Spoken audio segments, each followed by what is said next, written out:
Hey all, I'm about to start a series of tutorials in the coming months, but I thought I'd just start with a little demonstration of touchOSC. I've recently installed this onto my iPad and I'm really amazed with the way it works. It's perfect. I picked up an iPad for 200 bucks on eBay, iPad 1, and it works perfectly.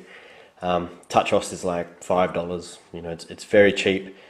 It's basically a modular MIDI controller, so you can basically, you know, make a controller to your needs. There's one that's that comes preset with it called Live Control, and it's pre-mapped, auto-mapped for Ableton Live.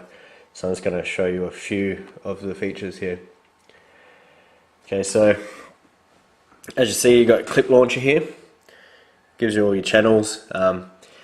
It runs information from Ableton back out as well, so you can see there it'll show you a clip name. If I open another clip and then I'll give it a name, and you'll see the name pop up. Okay, see there.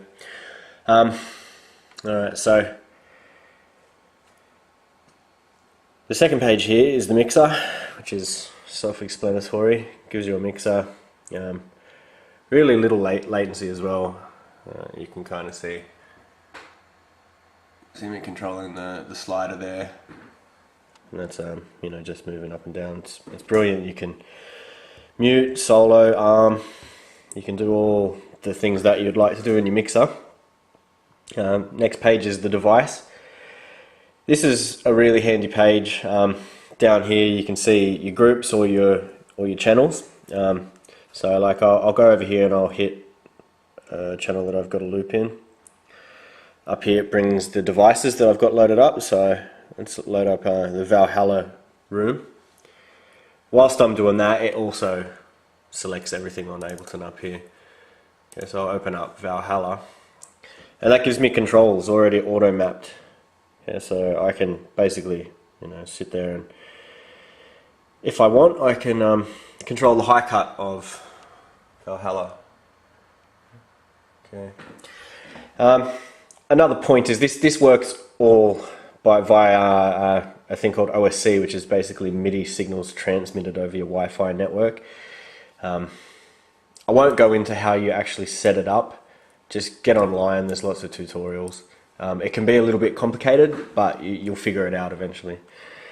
Here is my favorite thing. This is the sequencer. So you can basically edit MIDI clips on your iPad. It's brilliant. So okay, up here, Ableton, I'm gonna open myself a MIDI clip. I'll go into my lead. Where are we? Okay, I've got a lead here. Alright, so I'm gonna open up a MIDI clip. Alright, so now I click it, and there's a red box, if you can see there.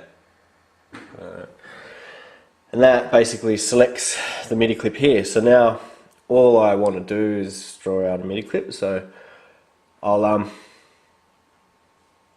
kick off the loop. So I've got albino in here. It's running away, as you can see. You got your dots going. You can change the length of the notes that you're inputting. You know, you can go 16ths or 30 seconds. Okay, so I'll make a quick little loop.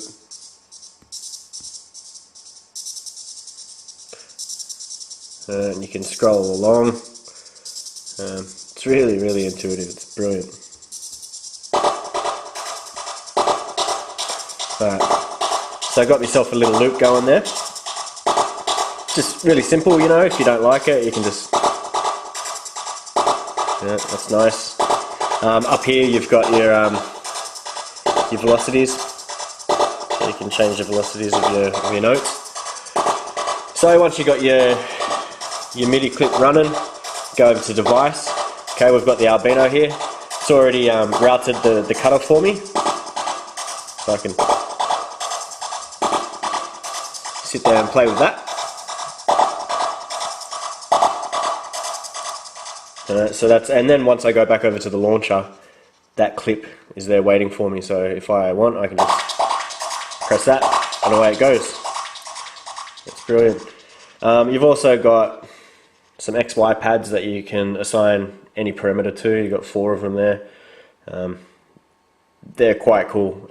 You can assign your XY to your cutoff or your resonance or whatever you like. You got just your standard drum pad. So if I go over and I'll arm my Ableton, the Albino channel. Okay, see there, I've armed that. So if I go over to the drum pad, and it's the same with and you got 4 knobs here that you can assign. You've also got modulation, pitch bend, velocity, and then you've got just your same sort of thing, but it's a MIDI keyboard. If you want, you get an editor that goes with this also, and you can go in and you can edit this template. So if you want these knobs to be smaller and more, you can do that. If you want one less slider and to be bigger, you can do that. You can just alter it how you see fit. But yeah, that's basically it. That's the function of this program. And so like I've got this MIDI keyboard and this MIDI keyboard and a launch pad. I find myself just using the touchOSC now. It's nice to have some some weighted keys. The X Station's got some really nice weight to it. The launch pad is good. The launch pad is actually really good in conjunction. Like I'll load it up and yeah, it basically gives you 2 clip launchers, so it's the same sort of thing. But yeah, and so once you got it going, start it up.